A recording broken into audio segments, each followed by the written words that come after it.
Hello, सगळ्यांचं स्वागत आहे आपल्या ड्रीम MPSC स्टडी ब्लॉग या चॅनलवरती। तर तुम्हाला सर्वांना माहिती असेलच, माहीत झालं असेल, काही जणांना माहीत झालेलं नसेल की राज्यसेवा 2025ची ॲड आलेली आहे आणि त्याचे फॉर्म भरणंसुद्धा आता सुरू होतील। तर जे विद्यार्थी थोडेसे रिलॅक्स होते तर त्यांनी सर्वांनी आता तयारीला लागायचं आहे। राज्यसेवा जर तुम्ही देणार असाल तर तुम्हाला आत्तापासून तयारी करावी लागणारच आहे आणि वर्णनात्मकच सध्या तरी म्हटलेलं आहे, त्यामुळे आपल्याला अजून काही तुम्ही त्याच्यामध्ये काढू नका की लोक आंदोलन करतायत, हे करतायत, मग परत डिस्क्रिप्टिव्हची ऑब्जेक्टिव्ह होईल का, तर ते काय व्हायचं आहे ना, ह्या गोष्टी आपल्या नसतात। आपण त्या गोष्टीत न पडायचं, आपण फक्त आपल्या अभ्यासावरती कॉन्सन्ट्रेट करायचं आहे आणि या सगळ्या गोष्टी पाहण्यासाठी इतर लोक आहेत। हां, ते ट्विटरवर करा, हे करा, तुम्हाला जर त्यात इंटरेस्ट असेल तर तुम्ही करू शकता, परंतु मग ते तसं होईल का आणि मग हे असं होईल का, अशा विचार करण्यात आपण वेळ वाया घालवला तर मग अभ्यास कधी करायचा। त्यामुळे आता राज्यसेवा डिस्क्रिप्टिव्हची तुम्हाला आपल्याला तयारी करायची आहे आणि त्यासाठी आता जाहिरात आलेली आहे, त्यामुळे पूर्वची सुद्धा आपल्याला तयारी करायची आहे। आता काही गोष्टी तुम्हाला मला या व्हिडिओच्या माध्यमातून सांगायच्या आहेत, तुम्ही काळजी घ्या त्या गोष्टींची। तर पहा, काल एक व्हिडिओवरती कमेंट आली होती की कुठल्या पुस्तकं चांगले आहेत आणि मी बुकलिस्टचा व्हिडिओ जो आपला ड्रीम MPSC चॅनलवरती आहे तो शेअरही केला होता। त्याच्या खाली एक कमेंट होती, त्यांची काही चुकीची कमेंट नाही आहे। त्यांचं म्हणणं काय होतं की लोकसेवाच्या नोट्स ज्या आहेत, लोकसेवा पब्लिकेशन अप्पा हातनुरे सरांच्या, त्या आणि PYQ एवढं केलं तरी बस आहे। तुम्ही एक लक्षात घ्या, तुम्ही आत्ता झालेल्या पेपरवरून हे बोलताय हे ठीक आहे, तुम्ही या आधीचा पेपर पहा। आम्ही तेव्हा तसंच केलं होतं, पूर्ण PYQ करायचे आणि सरांचं जे कंबाईनचं बुक आहे ते करायचं, हाच आम्ही अजेंडा ठेवला होता। पण पेपर असा आला ना की PYQचा तिथे फायदा झाला नाही आणि यावर्षी त्याच्या उलट झालं की पूर्ण पेपर थोडा इझी आला आणि PYQ बेस आला, त्यामुळे त्याचा तिथं विद्यार्थ्यांना फायदा झाला। तर असंच पुढच्या एक्झामला होईल का ही तुम्ही प्रेडिक्ट नाही करू शकत, त्यामुळे या गोष्टींमध्ये तुम्ही न पडता तुम्हाला चांगलाच अभ्यास करायचा आहे। कधीही तुम्हाला अप्पा हातनुरे सर स्वतःही सांगणार नाहीत की डायरेक्टली माझ्या नोट्स घ्या म्हणून, तुम्ही प्रॉपर संदर्भ पुस्तकातूनच जा, सिलेबस काय आहे ते बघा, PYQचा त्याला जोड द्या आणि त्या नोट्स तुम्हाला वापरायच्या असतील तर त्या तुम्ही रिव्हिजनसाठी वापरा। कोणीही डायरेक्टली नोट्स फक्त आणि PYQ एवढंच मी करतो आणि मग माझी प्री निघून जाईल, प्री तर निघेल पण तुम्हाला फक्त प्री नाही काढायची आहे, तुम्हाला मेन्स पण काढायची आहे। त्यामुळे अशा फालतूच्या स्ट्रॅटेजी वापरू नका, त्याचा धोका तुम्हाला नंतर माहिती पडेल। तुम्हाला जेव्हा मेन्सचा अभ्यास करावा लागेल, मेन्सचे जेव्हा तुम्ही पेपर्स पाहाल ना तेव्हा तुम्हाला त्याचा धोका कळेल। त्यामुळे कृपया असा शॉर्टकट कुठेही काढू नका, चांगलाच अभ्यास करा। हां, तुम्हाला त्यातून जर का आलं तसं तर फायदा तर होणारच आहे, त्या नोट्सचा तुम्ही रिव्हिजनसाठी वापर करू शकता, परंतु डायरेक्टली नोट्सवरच तुम्ही रिलाय करू नका। त्या नोट्सचा आधार घेऊन तुम्ही इतर संदर्भ पुस्तकंसुद्धा तिथे तुम्हाला वापरायचे आहेत। आणि राहिला प्रश्न आता राज्यसेवेचा, तर आता आणखी असंही म्हटलं जातं की आता कंबाईन देणं डेंजर होईल, राज्यसेवेचा सगळा मॉब इकडे येईल आणि मग इकडे गर्दी वाढेल, कंबाईन कठीण होईल। ऑब्व्हियसली कंबाईन ही राज्यसेवेपेक्षा कठीणच आहे, त्यामुळे असं काही नाही आहे की इकडचा मॉब तिकडे येईल। तुम्हाला माहीत नसेल तर माहीत तर असेलच की जे विद्यार्थी राज्यसेवा देतात ना ते सगळे कंबाईनही देतात, काहीच थोडेफार विद्यार्थी असे असतील जे कंबाईनकडे फोकस करत नाही, त्यांचा पूर्ण फोकस हा राज्यसेवावरती असतो। मग आता राज्यसेवा डिस्क्रिप्टिव्ह झाली आहे, त्यामुळे तो मॉब इकडे येईल, तो मॉब ऑलरेडी इकडेच आहे, तो काही कुठेही गेला नव्हता आणि स्पर्धा काही कमी होत नसते, स्पर्धा ही दिवसेंदिवस वाढतच असते। तुम्ही एक एक्झाम जर का पास झाला नाही तर 1.5 वर्ष तुमचं जवळपास जातं तसंही, आणि त्या 1.5 वर्ष जाण्यामध्ये नवीन एक स्लॉट येत असतो ग्रॅज्युएशनचा, तो आपल्यापेक्षा बुद्धीने चतुर असतो म्हणा किंवा त्यांचे जीन्स थोडेसे आणखी ॲडव्हान्स झालेले असतात म्हणा, ते विद्यार्थी लवकर एक्झाम क्रॅक करू शकतात, त्यांचा स्टॅमिना वेगळा असतो, बुद्धी वेगळी असते। त्यामुळे जितक्या लवकर तुमची एक्झाम निघेल तितकं तुमच्यासाठी ते चांगलंच असतं। त्यामुळे राज्यसेवेचा मॉब येईल आणि कंबाईन कठीण होईल अशा गोष्टीच्या फंदात पडण्यापेक्षा अभ्यासावरती कॉन्सन्ट्रेट करा। ह्या अशा गोष्टींना फक्त व्हिडिओ बनवण्यापुरत्या म्हणा किंवा टाइमपास करण्यापुरत्या ठीक आहेत, परंतु ज्यांना सिरियसली अभ्यास करायचा आहे त्यांनी या सगळ्या गोष्टींच्या फंदात पडू नये। आपलं काम काय आहे, अभ्यास करणं, आणि आपण तेच करावं। आणि आता जर का आपली राज्यसेवेची ॲड आली असेल तर तुम्ही त्यानुसार आपलं प्लॅनिंग करायचं आहे। सप्टेंबरमध्ये आपली एक्झाम असणार आहे, त्यानुसार पूर्वचं प्लॅनिंग करा, त्यानुसार तुमचं डिस्क्रिप्टिव्ह एक्झाम असल्यामुळे रायटिंग प्रॅक्टिस करावी लागणार आहे, तर ते करा। मी ऑलरेडी तुम्हाला काल सांगितलं होतं कालच्या व्हिडिओमध्ये की आपण स्टार्ट केलेलं आहे आणि त्यानुसार आता रायटिंग प्रॅक्टिस सुरू केलेली आहे। काही प्रश्न लिहून पाहत आहोत आम्ही सरांच्या मार्गदर्शनामध्ये, आता पुढे त्याच्यात कसं काय इम्प्रूव्ह करता येईल।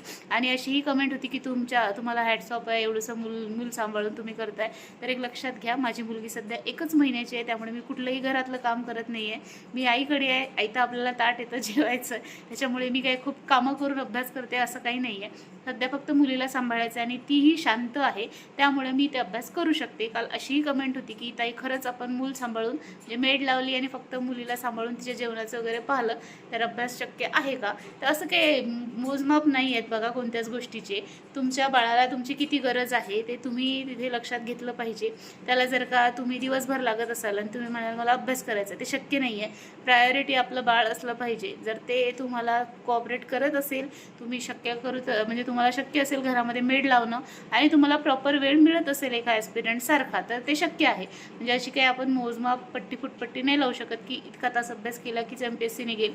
इथे फुल टाईम करणाऱ्यांचीही निघत नाही आणि कोणी पार्ट टाईम करूनही MPSC पास करतं म्हणा, UPSC पास करतात लोक.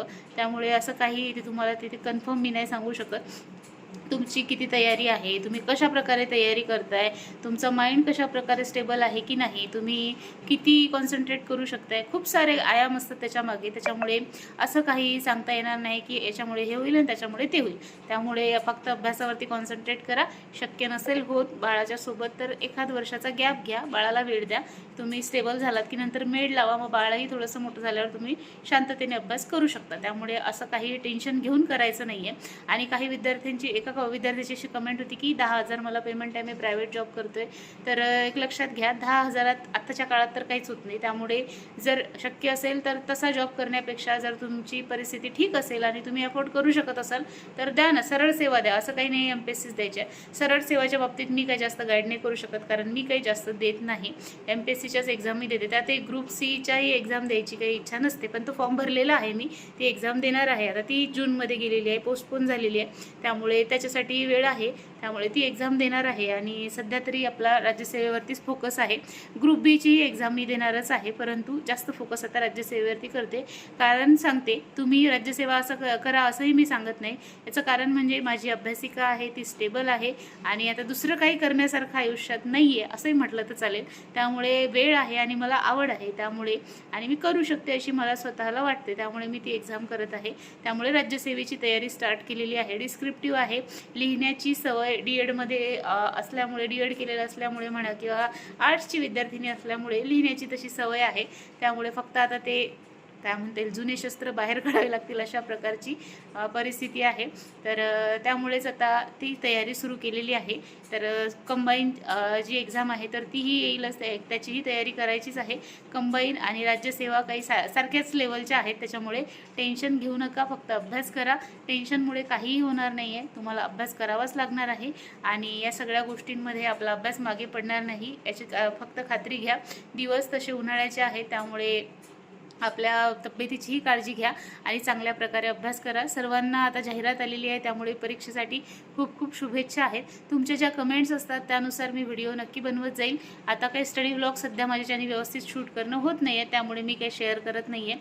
परंतु जसे लवकरच मी घरी जाईल म्हणा किंवा प्रॉपर स्टडी व्लॉग मी शेअर करू शकेल, तेव्हा मी तुमच्यासोबत नक्की शेअर करेल, ज्याचा तुम्हाला इन्स्पिरेशन म्हणून फायदा होतो. आणि काही लोकांच्या कमेंट्स अशाही असतात त्याचा आपल्याला इन्स्पिरेशन म्हणून फायदा होतो, तो करून घ्यायचा असतो आणि आपण पुढे चालत जायचं असतं. त्यामुळे चालत जायचं आहे आणि अभ्यास आपल्याला करायचा आहे. काही तुमचे प्रश्न असतील तर विचारा, माझ्या परीने मी त्याचं उत्तर देण्याचा नक्की प्रयत्न करेल. आणि आपलं जे ड्रीम MPSC चॅनल आहे पहा, त्याच्यावरती बुकलिस्टचा व्हिडिओ आहे.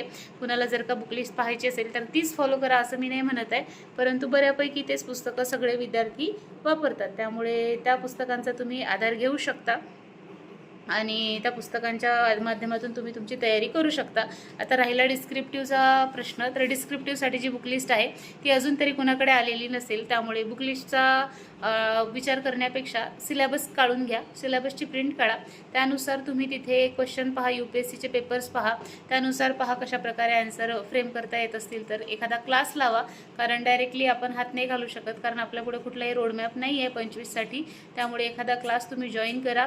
वैकल्पिक विषय कुठला घ्यायचा आहे हे तुम्ही सध्याच ठरवण्यापेक्षा तुमचं ग्रॅज्युएशनचे विषय किंवा तुमच्या आवड, तुम्हाला ज्या विषयातलं जमतंय असा एखादा विषय घ्या आणि इतरांना विचारल्यापेक्षा स्वतःला आधी विचारा आणि तसा विषय निवडा. तुमचं ग्रॅज्युएशन त्याच्यामध्ये झालेलं असलं तर बेस्टच राहील, त्याचा तुम्हाला इथे ॲडिशनल फायदा होईल. त्यामुळे तसा विषय तुम्ही निवडा. आता माझं म्हणसाल तर मी सोशॉलॉजी ठरवलेलं आहे. सोशॉलॉजी माझं BAला होतं, त्यामुळे सोशॉलॉजी इझी आहे आणि त्याच्यामध्ये चांगल्या प्रकारे लिहिता येतं आणि साहित्य उपलब्ध मिळेलच त्याचं, त्यामुळे काही टेन्शन नाही आहे. त्याच्यामुळे तो विषय मी निवडायचा ठरवलेला आहे. सध्या तरी तोच आहे डोक्यात आणि तोच मी निवडेलच. 99.99% तरी तोच विषय निवडेल. सो अशा प्रकारे आता डिस्क्रिप्टिव्हकडे मोर्चा वळवलेला आहे.